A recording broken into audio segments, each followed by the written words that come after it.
Good morning and welcome. My name is Nathan Sorensen. I am the Strategic Information Technology Procurement Officer for the Midwestern Higher Education Compact. Thank you for joining us today for the webinar on MHEC's contract with Corel and featuring the recent release of Corel Painter 2015. A few housekeeping items before we get started. This call is being recorded so that we may make it available online. In addition, we will email you the slides. To ensure everyone can hear, we will mute the lines. We will also encourage you to ask lots of questions by using the chat feature located on the left-hand portion of your screen. In the event we cannot answer all of your questions in the time allotted, we will respond after this event.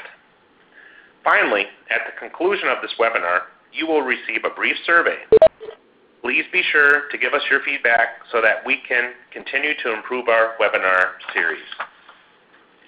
Before turning the controls over to our guest presenters from Corel, I'd like to briefly introduce the Midwestern Higher Education Compact to you and how we arrived at this contract with Corel and informational resources available to you regarding the contract. To help you understand our contracting authority and why MHEC is involved with these technology contracts, it's best to have a better understanding about our organization. We are an interstate compact charged with advancing Midwestern higher education through interstate cooperation and resource sharing. The Midwestern Higher Education Compact is one of 4 regional compacts in the United States, each having their own niche for addressing issues and advocating for higher education. Often referred to as MHEC, our niche was rooted in cost savings programs created by and supported by stakeholders from the 12 Midwestern states. MHEC has agreements in place to extend our technology's cost savings programs to the Southern Regional Education Board, SREB, and to the Western Interstate Commission for Higher Education, WICHE. Currently, we do not have an agreement with the New England Board of Higher Education, and as the map shows, there are 3 states not covered by any of the compacts: New York, New Jersey, and Pennsylvania. Now, you may be asking yourself, what is a compact? It is really a contract amongst the states. This legislation that was passed in each of the states makes us an instrumentality of state government in the 12 member states. Similarly, the other compacts have been statutorily created. What makes the compact unique to the higher education community is its broad contracting authority created in each of our member states. The compact is not a group purchasing organization. The compact is a means for stakeholders in the 12 member states to collaborate on identifying regional issues and committing resources to leverage the solution through the compact's statutory authority. We are very selective in the types of contracts that we pursue. We try to identify those areas that we can bring value in, and as a result will be something that an individual institution may not be able to replicate on its own. But because we are working together across state lines, regionally, and now nationally, we can bring value that wouldn't have otherwise been there.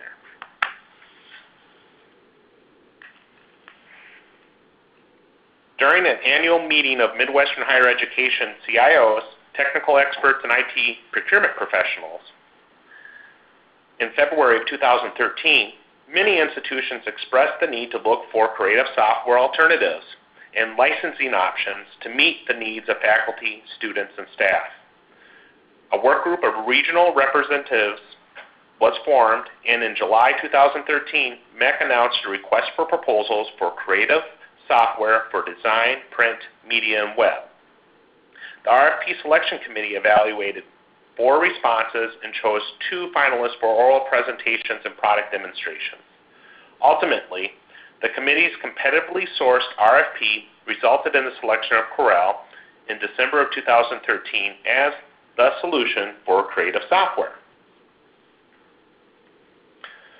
While all of our contracts are negotiated on behalf of higher education, when the opportunity presents itself, the compact negotiates to extend the contracts to K-12, cities, state, and local governments, which may include different price schedules.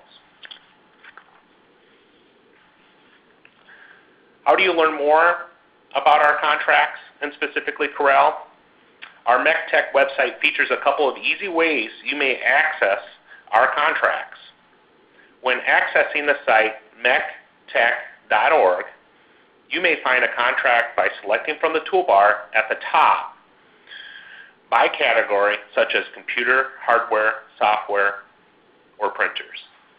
Or you may go directly to the contract sections by clicking the Contracts button in the upper right-hand corner.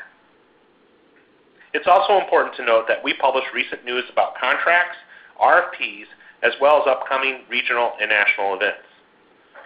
Please also visit the section on getting the most value from MHEC contracts to receive some valuable tips on purchasing products and services using this contract vehicle. By selecting software from the top toolbar, we can click on the drop-down menu at the left or click on the Corel logo to go to the Corel Contracts page. Once on the Corel page, you'll be able to find contract highlights, contract terms, and contact information. Looking on the right-hand side, you will see contract eligibility, where you can click on the links for each of the eligible parties. By clicking on one of these links, visitors will arrive at the Corel website specifically tailored for MHEC and its sister compacts SREB and WICHE. The Corel website has additional information for purchasing Corel products, including their creative software offering, an outline on their Corel education licensing program, price lists, learning resources, frequently asked questions, and more. By clicking on the Contracts link in the upper right-hand corner, you will find the ability to download contracts and their amendments and/or addendums. Plus, the specific links to state statutes for the MHEC region are visible on the right-hand side of the page.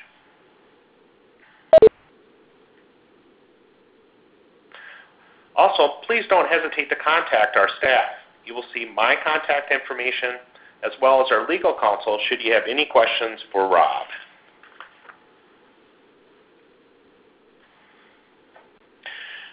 Today's special presenter is Don Seegmiller. Don is a faculty member and coordinates the illustration area of the Art and Visual Communications Department at Utah Valley University in Orem, Utah.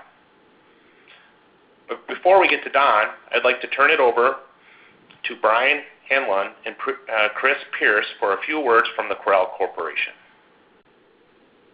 Thanks, Nathan. So I know everybody's excited to take a look at Painter. I just wanted to take a few minutes just to give some background on Corel. I thought it would be useful at this time in case some of you haven't been in touch with Corel in a while. Just want to update you on some of the things that have changed over the course of the past few years.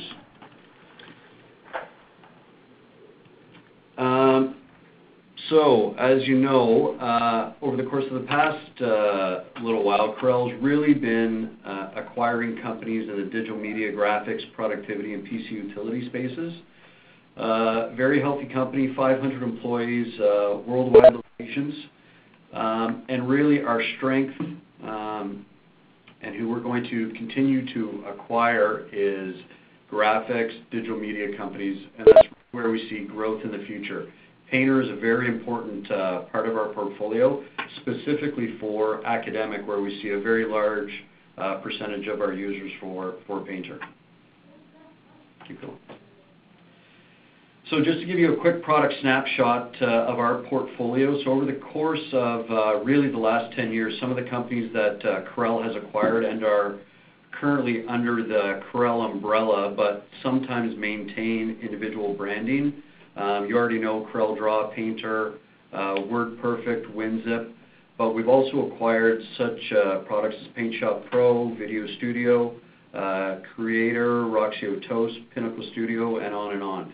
So what once was really a few products is now metamorphosized into quite a broad portfolio of products. In education, which really brought us to the conversation with MHEC, we've got customers in every state and province in North America. One of the things that we really try to do with academic and education customers and partners alike is be as flexible as possible. Sometimes that means heavy discounts, sometimes that means flexibility in how we license the products, but that's really one of the main focuses for Corel in education. So Nathan really touched on this, but I think there's quite a bit of change going on within software licensing in the industry. I think one of the things that Corel has really tried to do is provide choice. And what I mean by that is, A, we continue to offer perpetual licensing, but you can also do subscription if needed. You can go to the cloud, you can utilize the software. We really don't want to close or limit our customers in how they license our products. With that being said, there's further information on the Corel website. If you go to corel.com/MEC, M-H-E-C, there's information on FAQs, on the contract with MEC, pricing, which is specific to MEC constituents, and FAQs and quite a few other product and information charts that you can access there. With that being said, I did want to mention, one of the things that continues to come up is, who are Corel's customers? And the fact is, with our product portfolio at this point, we're installed in 100% of Fortune 500 companies, top universities, school districts, and on and on. And really, this has to go hand in hand with the types of products that we now carry. So I did just want to mention that because it's one of the questions that we get asked more and more, especially from K-12 and higher ed, is, hey, are your products being used within the industry? And they are. I hope that answers that question.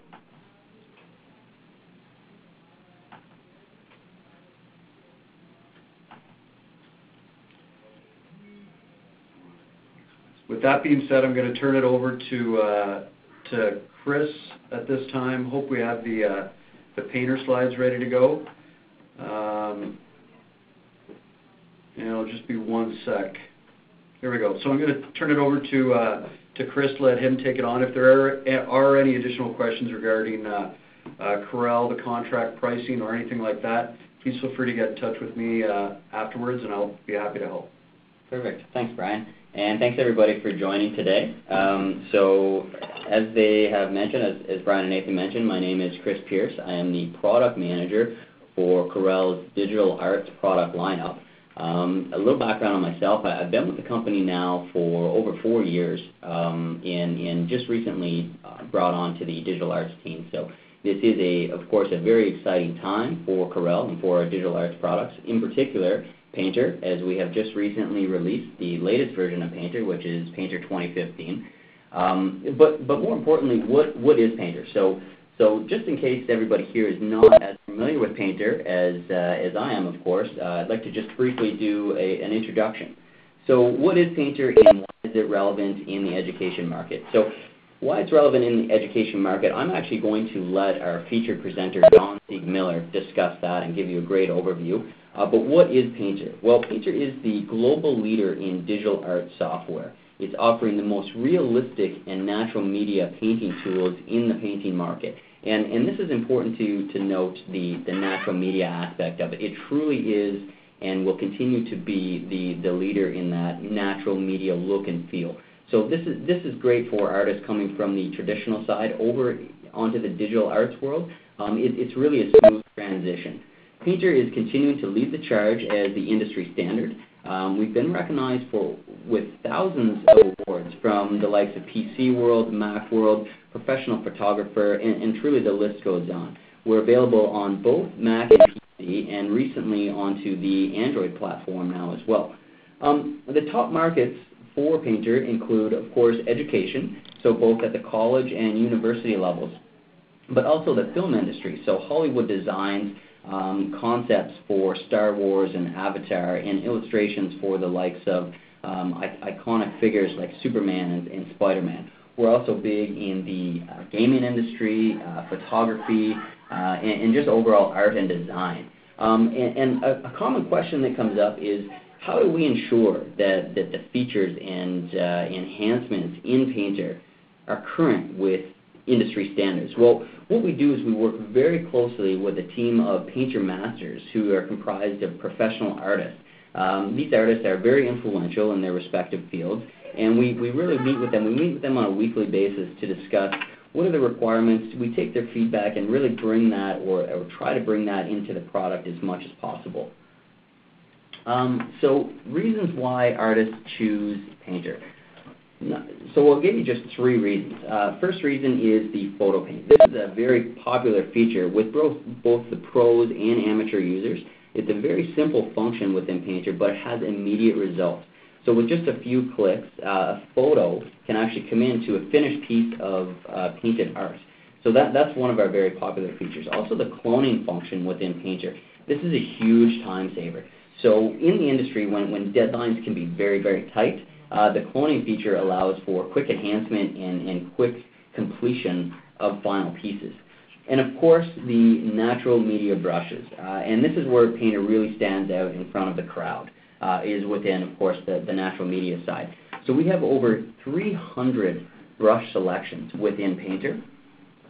And sorry, I'm just trying to change my slide. So we have over 300 brush selections within Painter, and almost all of these brushes emulate traditional media. However, they still continue to provide advantages in the digital world. And a great example of that is some of our particle brushes, which I will touch on in just a moment.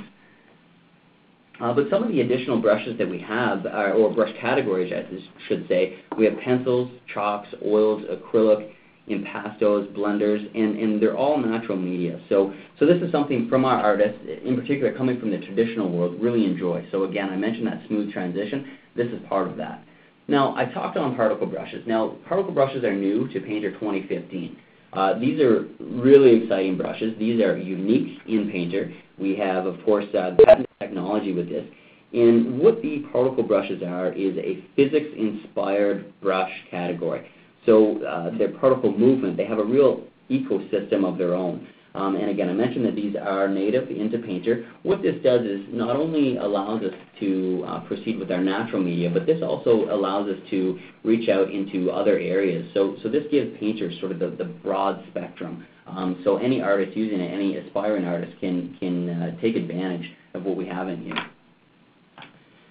So, as I mentioned earlier, we work very closely with that team of masters, making sure that the functions and features are best in market. And part of the feedback that we receive is based on performance and stability. So really within the latest versions, we've enhanced that. So this latest version of Painter 2015, of course, is 40% faster in the overall usage of the application, and some of the brushes are actually up to 6 times faster. So the relevance of that is artists coming in from the natural media side, they really don't see a difficult transition. So the movement of their hands also is emulated within the screen. So there's no lags, there's no delay times, there's no application crashes. We're also 64-bit for Mac and PC, so we are current with the technologies. In addition to that, with this version in particular, we've reached out to the real-time stylus technology. So what that means is not only are we compatible with the Wacom tablet series, but now we're compatible with all of the additional tablets, the Microsoft tablets that are out on the market. So the Surface. Also on the Android side, we're now compatible with Samsung. So all of those big names were really there. So that sort of lines up with the industry trends in the emergence of all of these tablets. So what does all this mean? So just a few user quotes here from the likes of Karen, Don, Tom, and Leslie. So what are they saying? Well, interestingly enough, Painter has completely changed the way I create. It has freed me up, allowing my creativity to flow. I switched to Painter 3 years ago. I've never looked back. Now this is one of my favorite quotes. The great thing about Painter is that it's focused on bringing the organic feel and experience of traditional painting to digital art. This really summarizes where we're going with Painter and what we strive to be. So what are the user outputs? So we have industries, we're in industries, so educators, instructors, authors, commercial illustrators, concept artists, industrial designers, and game designers. So I'll just do a brief introduction to a few of these. Mike Thompson. Mike's been featured on television, print, web campaigns. He's created designs for Timberland, Echo, Nike, as well as working with the likes of the X-Men campaigns, as well as Marvel, DC Comics. Then on the concept side, we have Android Jones. Android has worked for the gaming industry at Nintendo. He's also the creative director for Massive Black. Android's also been on world tour with his art as well. And again, all of the art is created based out of Painter. Warren Manser, one of my personal favorites. Warren has been involved with theme park design, video games, animation. He's worked for DreamWorks, Universal, Paramount, Warner Brothers. The list really goes on. And then switching over onto the design side, we have Dwayne Vance. Dwayne has been part of Mazda, Texaco, Mattel, EA Games, Activision, Oakley. So the importance and the reason why I'm going through this really shows the diversity that Painter artists have in the industry. Coming from education just sort of opens up the path to ensure that jobs and moving forward for their future, for the artist's future. On the education side, we have the likes of Skip Allen. Skip has been published in a number of different publications. He's also a Digital Art Academy instructor, and he writes articles for the Digital Paint magazine. And of course, we have Don Seegmiller. Don's work has been represented in galleries across the United States. Don's been the art director at Imagine Learning. He's a regular speaker at the Game Developers Conference. And of course, he's a faculty member of the and communication department at Utah Valley University. So what I'd like to do now, and the reason why we're all here today, of course, as well, is to speak to Don and let Don run us through a Painter 2015 demonstration. Don, so if you're with us, I'd like to pass it over to you at this point. So what I'm going to do here is show you a couple things I've done in Painter just recently. A couple of different paintings. So the first one I'm going to show you Chris hasn't seen, the second one he has. A little bit about the program. I created my own custom palette here by dragging off icons from everywhere. And so I do this really for each project I work on, so I can put the specific brushes I use in one area. I can put the paper textures. I can put some scripts. Whatever I want to do, I put on a custom palette, so I'm not constantly going back and forth drilling down, because it is true there are so many brushes that if you had to go down and look for a new one each time, or with the brush you've been using, it's kind of a daunting task. So I like to use this feature where I can create my own palettes. I really couldn't paint anything quick enough to get much through a painting, so what I did is I used Painter's scripting feature and recorded my paintings. So I'm going to play you the scripting feature, and I really wish I could say that I actually painted as quick as you're going to see, but I don't. There's about 2 hours of painting in both of these images, and it comes down to about 10 minutes of recorded script. I broke them into sections, though, so that if there are questions, I can, I don't have to play it straight through, and I can pause and do all sorts of things with it. Not only do I use it for recording images to output movies eventually, but I will use it as an unlimited undo, because when I record, if, for example, like today, I get a thunderstorm that's outside and it knocks everything out, I can go back and play back the script and get back to where I am. I can also do a lot of repetitive things. But anyway, I'll start. So here's the scripting window. I'm going to paint this girl for you really quick. Here are the scripts. I pulled them off onto here so that I don't have to go here and highlight each one and then click play, highlight each one. I'll just click them here and start. This is really very much the same way I would work if I was working with traditional media. I come from a background where the cutting-edge video game when I got out of school was Pong, and you really weren't able to do any painting on the computer yet, so I adopted this a little bit later and started working with Painter 1. I use a lot of different tools. Painter is probably the tool I use 90% of the time, and then the next tool that I use mostly is Photoshop, and then I use a whole bunch of smaller programs, 2D or 3D, to do whatever I need to do to get the job done. And we use it at Utah Valley University a lot in the illustration program.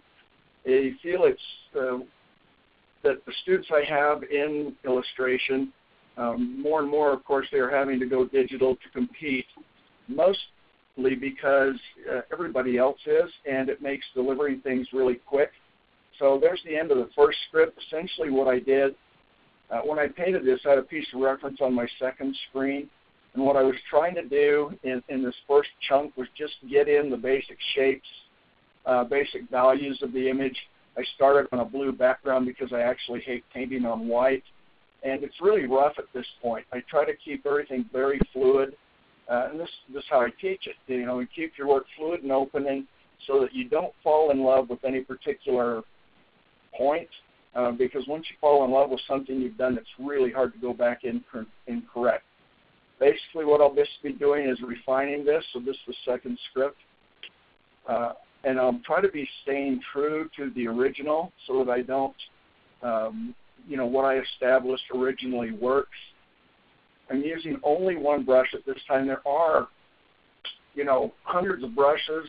Like Chris said, I find that I use maybe 4 or 5 on any given painting.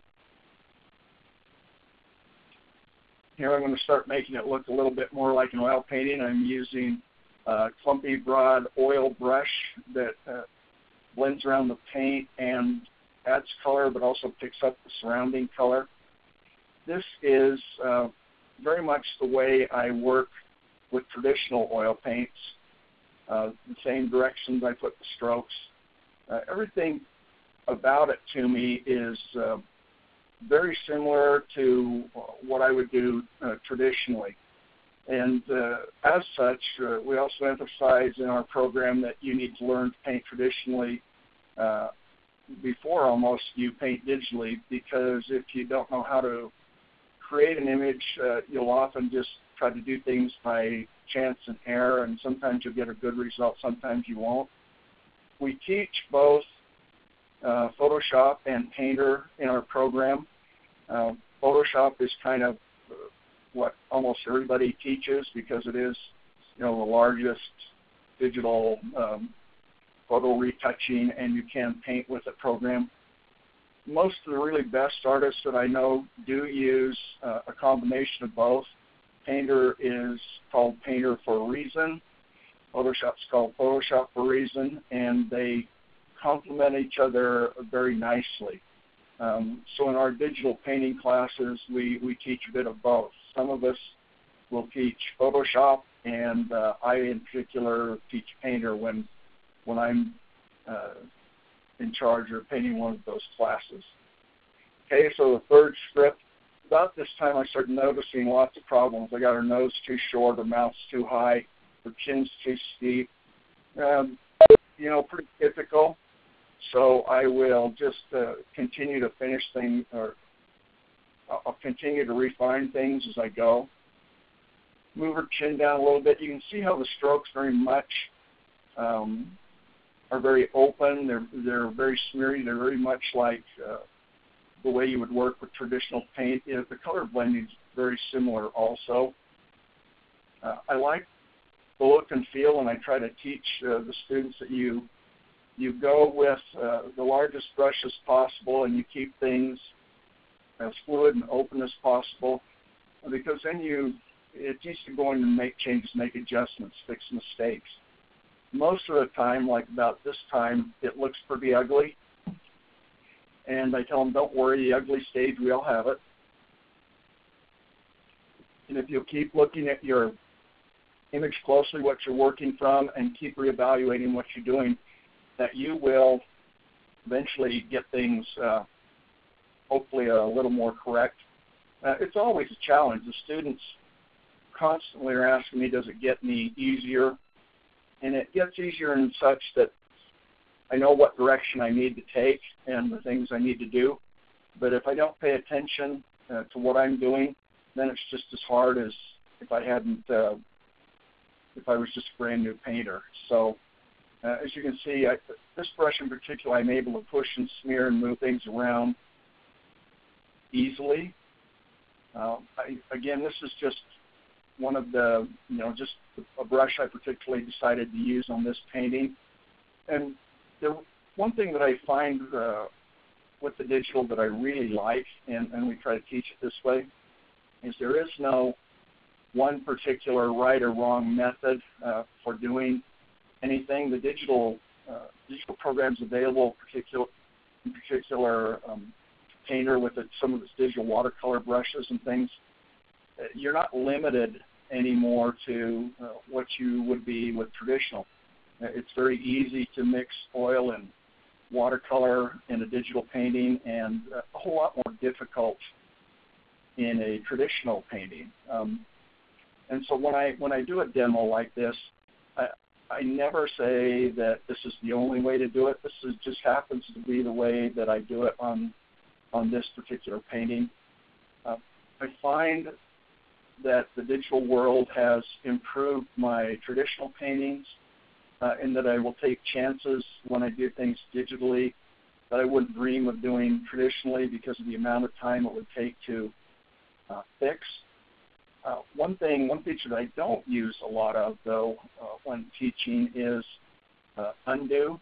I generally just work like I would with real paint, and I'll just repaint something, again, because it's so very quick. If I really goof something up, of course, I will use undo and, fix it. But I like to just work very directly. This you can see if you look over at my layers palette on the right. I'm only working on one layer. Now, I will often work on more than one, but I also like kind of the immediacy of being able to just paint along.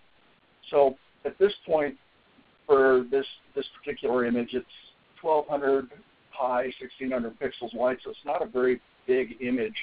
If I zoom out, I constantly zoom in and out, just checking to see if things still look well, or I'll watch, I'll look over at any of these panels here. The navigator I pay a lot of attention to see how things look kind of at thumbnail size. And of course I can zoom in, and I did zoom in too, I never go in more than about 200% because I find that zoom levels higher than that, I start to lose. I hit the point of diminishing returns where changes I make, especially if it's for print, no longer make a difference. You can't see them as much.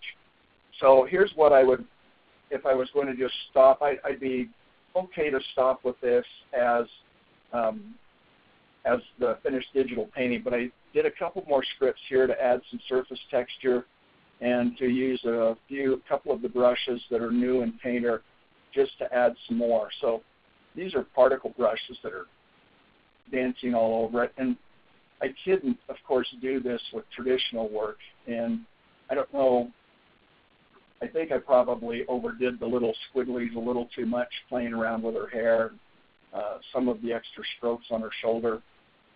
But I did it anyway. And here's kind of the finishing of the image where I add a surface texture. I adjust and change the lighting a little bit, and it went really quick. What I basically did was I took the last image, I duplicated it, I added a lighting effect, then dropped the layer, erased a little bit, lessened the transparency and dropped it down. And then I added this surface texture.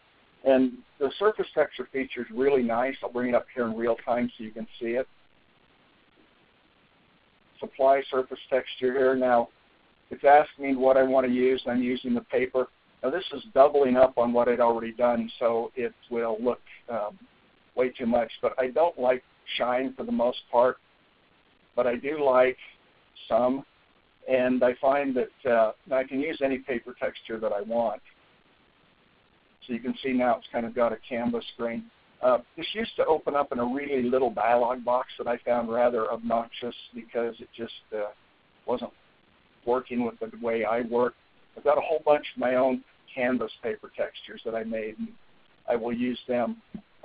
The nice thing about these paper textures is you can almost fool people once you've used them. So I will go ahead and I can turn the preview off or on to see what it does. I hope you can see that on your screens. Click OK, and you can see the texture on it now. And if I go print this, especially in watercolor and such, on a matte paper, I can frame it and enter it in a show, and now I'll pretty much always call it digital because I've done it digital, but people really can't tell that it's digital. It looks so very much like a traditional technique, though they may not be able to decide exactly what it is, that it works really, really nicely that way. So this is kind of the end of the first one. I'll load up the other image, and if there are any questions in between, I can field those while I'm loading up the other image that I've done, and I'll close this one out. Don, there was a couple of questions on the phone. You answered the first one regarding the print output.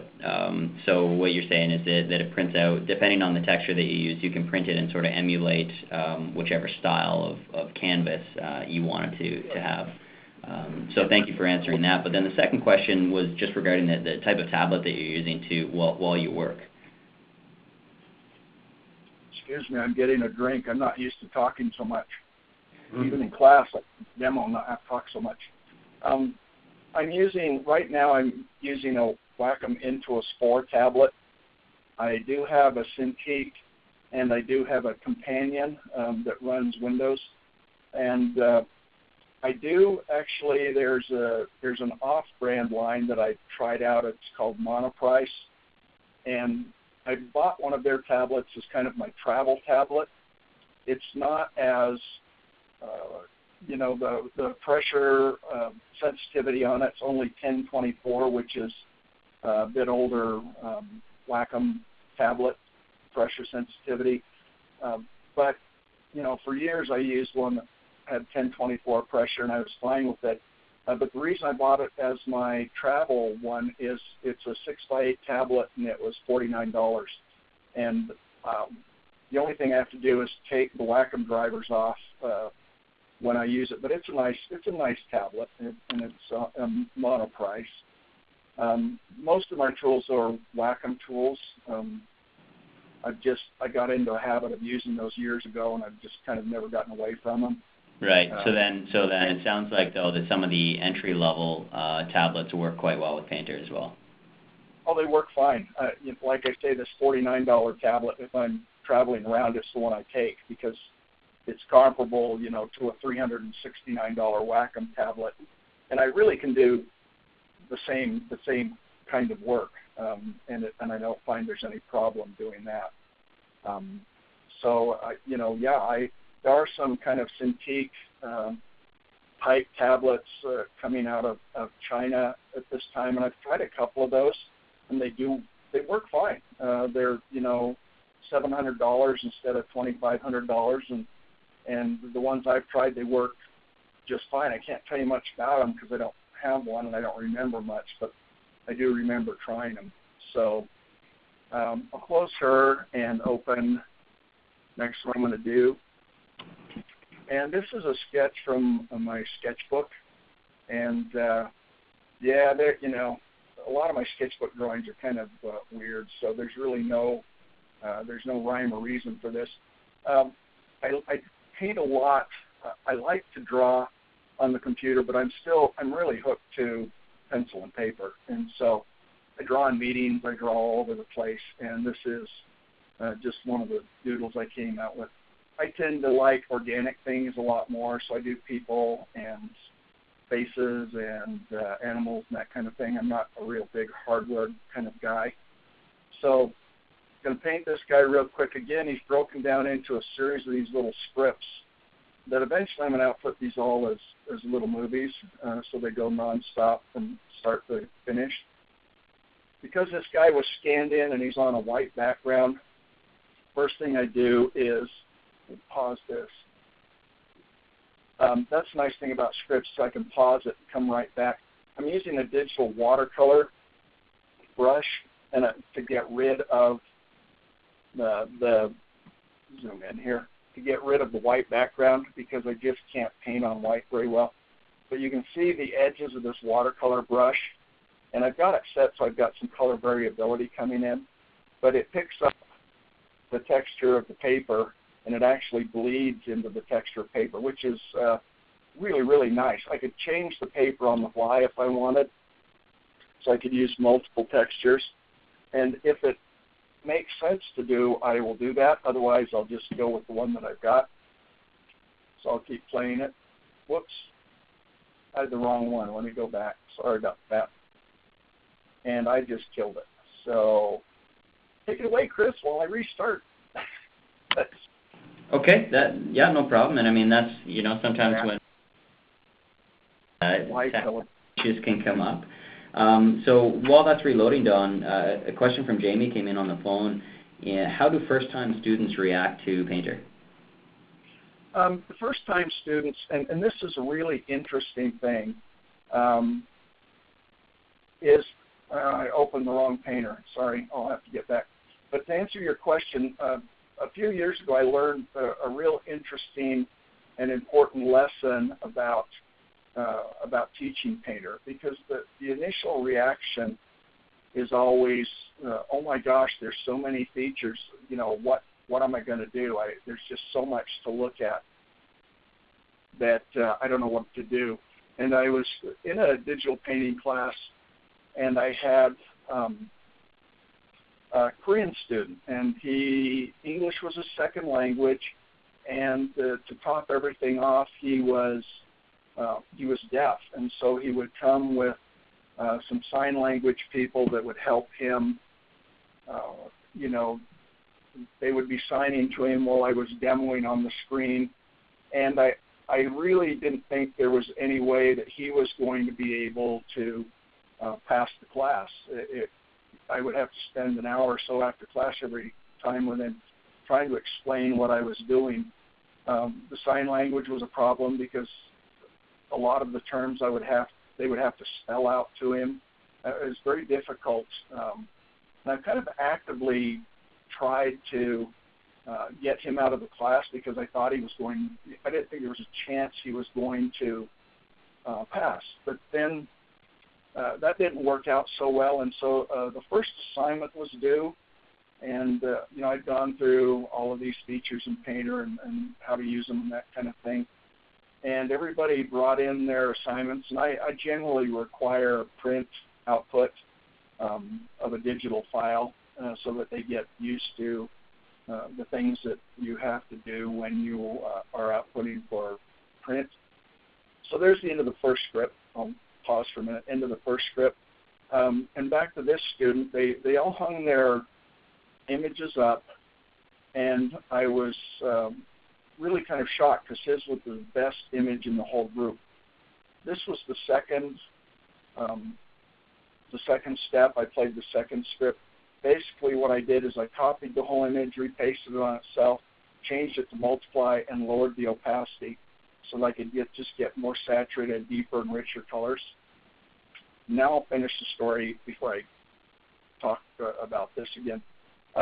So everybody put their piece up, and this kid's work was the very, very best painting in the whole class. And, I kind of stood there shaking my head going, something went on here that I wasn't aware of, that I didn't take into consideration. There's something I needed to learn here. And so after class, I asked him how he created this really good painting that he did. And he looked at me and said, well, through his interpreters, he said, I really didn't know what to do because I was really kind of lost, which made sense to me. But because of that, he just picked the first brush that he could find, which happened to be an acrylics captured bristle brush, and he just painted an image. And so I learned something really, really important there that, and it's how I teach it now, is we start off really simple, one brush, one layer, get a feel for what the brush does, how to make changes to a particular brush, get a painting done, and then go from there. Because really most students, they open, in fact most artists I know, they open Painter initially, look at all the brushes and go, oh my gosh, what am I supposed to do with that? There's so many different things you can do. So we start very simply and work up from there. In this third script, and I hope that answers the question, but in the third script here, I just applied a lighting effect to go from light on this side to dark on here. Fourth script, I'm separating the guy from the background, so I cut him out, and I'm just painting the background. In this case, I want to keep the foreground separate as I paint. In the fifth script here, I'm using, it's called, I'm trying to remember which brush it's called Grainy Water, and I am just getting rid of some of the pencil strokes from my original. Again, there are just a whole bunch of different ways to get rid of pencil lines and things. This was just a quick one to demonstrate a brush that I really like to use. And this one I switched to, it's called Variable Chalk, and it works a lot with the paper texture, and I want this whole painting to look a little bit more like a pastel painting. So I picked this brush, and I use one of the new features here when I paint the hair on this character, and it's called jitter smoothing for the brush. And what it will do, it makes this brush from green. You can kind of see the brush ghost here showing the size of the brush. But it'll take this chalk brush that I use, and it will make it so that it looks like I'm actually dragging a real pastel as it twists and turns. You'll see it mostly in the hair as I start painting the hair. You can see the individual strokes. They bend and curl and do some really nice things to make this look more like a pastel painting. And so I just continue to go over him, and again, I always try to work from general to specific. So I hope to know where I'm going. I will make changes as I need to, and hopefully, though, I don't lose the original feel or the original idea that I was going for. So there's kind of the basic painting of him, and I'll paint some of the background a bit more.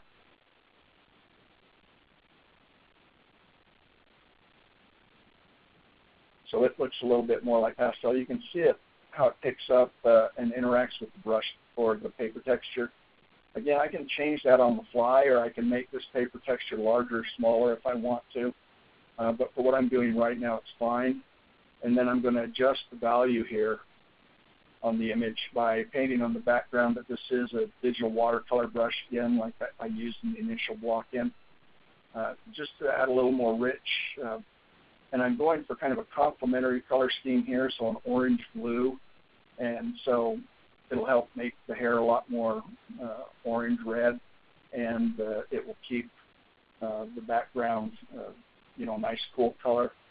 I just, and you can see in the layers up here, I duplicated the face layer up to here. I changed it to multiply. If I turn it off, you can see the difference. And then what I did is I came in and erased out so I could see the underlying layer here. This kind of thing, of course, is impossible to do traditionally because you have to just do it with paint and let it dry. But digitally here, it makes it really, really nice to be able to adjust your values and tweak them as you go. So I'm going to open another image here to continue on with this one. And hey Don, while you're opening that up, I just want to do a quick time check and know that we're 22 after 12. Okay. So we were hoping to do just a little Q&A at the end. So just throwing that out. Okay, I'll blaze through this and let it be done. So I'm adding the cigar to him at this point because I wanted to do some different things with it.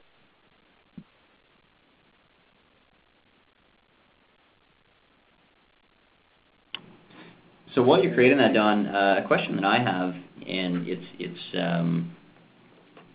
it's regarding a conversation that you and I had a while back, and you were sort of explaining to me the importance of students having a wide range of knowledge on applications that they're using.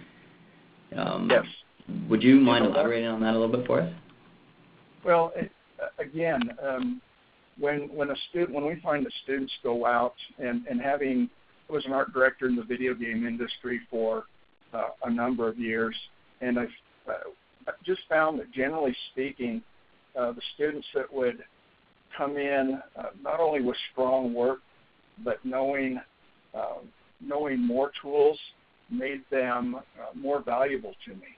And so now I would always take the best artist over somebody that was not quite as good, but again, I found that I was looking for as well-rounded and good an artist as I could. And so all of a sudden now, whoops, I obviously did something there wrong.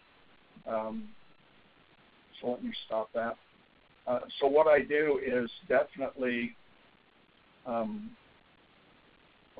we teach Photoshop and we teach Painter and we teach Illustrator, and some of us use Autodesk Studio, and we just use all sorts of things. And the reason is, hopefully this will work now, that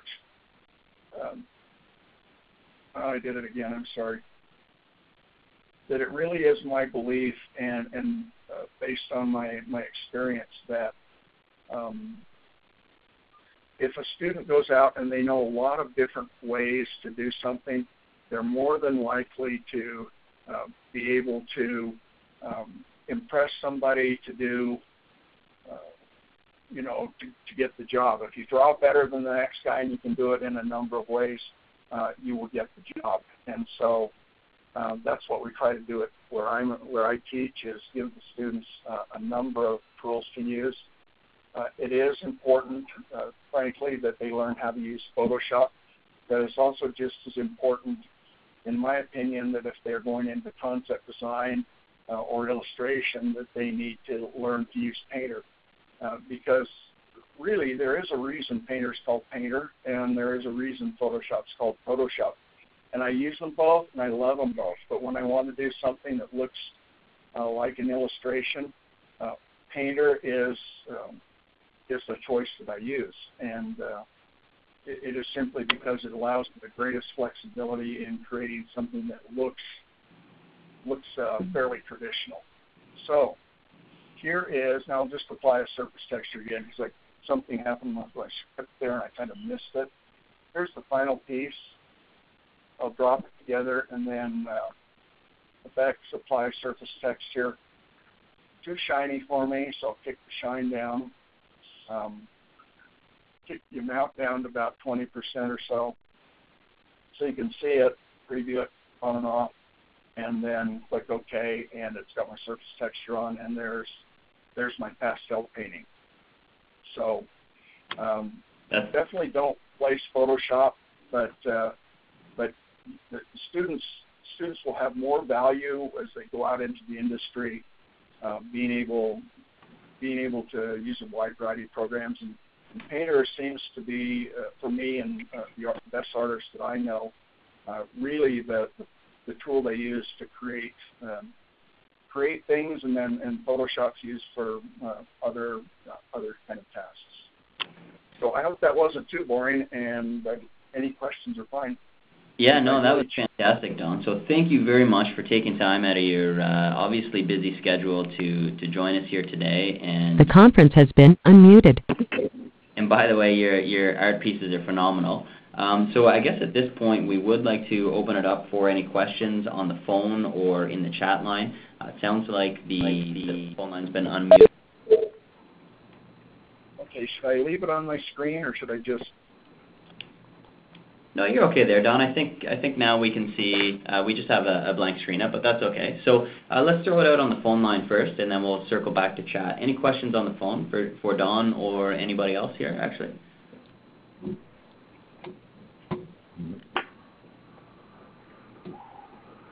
Okay, so no questions on the phone. There is another question from Alexis on the chat. Alexis is curious about bringing in reference images for somebody who couldn't draw from scratch, similar to what you did here, Don. Could you touch on that a little bit? Using reference images?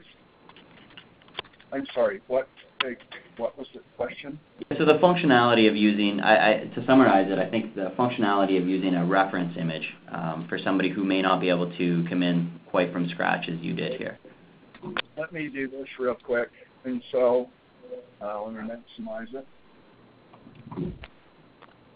So I have now cloned the image, and I don't do this, but a lot of photographers and people like to do this.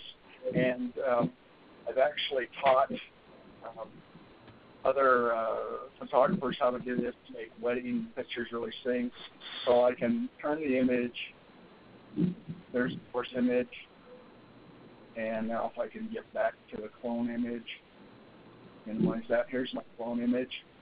And the easiest way to use something like this, and you can really pick any brush you want with it in Painter's brushes. And I'll just go with a digital airbrush here, and I'm going to set it to.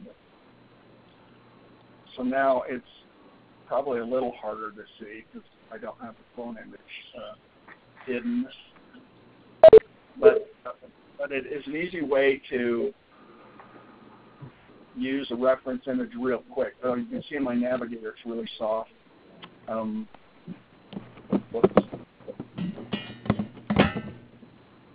it will get a little more, and I lost it. Chris, I'm bad at memory cloning because I don't do it very much. No, I think this gives a good example of how you how the cloning works, actually. Okay. Well, I don't. Oh, there it is. I turned it off. So, I can see I can clone right in, and you can use any brush you want, and it's got a whole series of cloners, also. But anyway.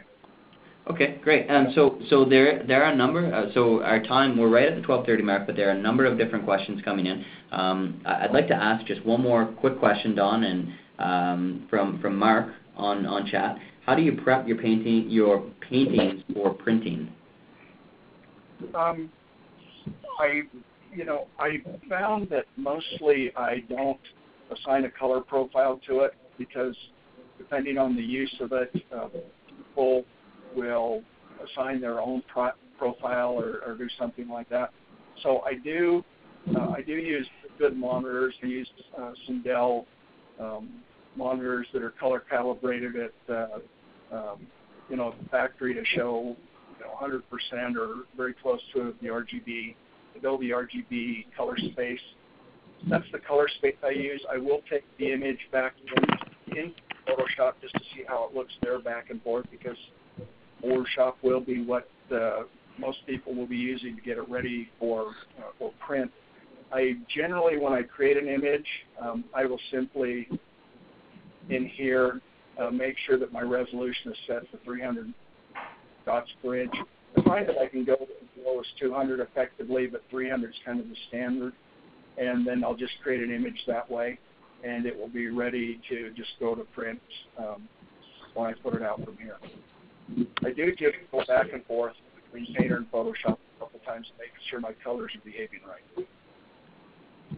Okay, great. Well, thank you very much, Mark. Hopefully that answers your question. And if anybody has any additional questions as we move forward, feel free to contact myself or any of the presentation team here today, and we'll certainly get back to you as soon as possible. So from the Corel side, I believe that that's all that we have for today. So thank you, everybody, very much for joining. And as I mentioned, feel free to contact us after. Thanks, everybody. Yep, from the Midwestern Higher Education Compact, we appreciate Corel's presenters today. Thank you, Brian, Chris, and Don. And please fill out the brief survey when you exit the presentation. Thank you and have a great week.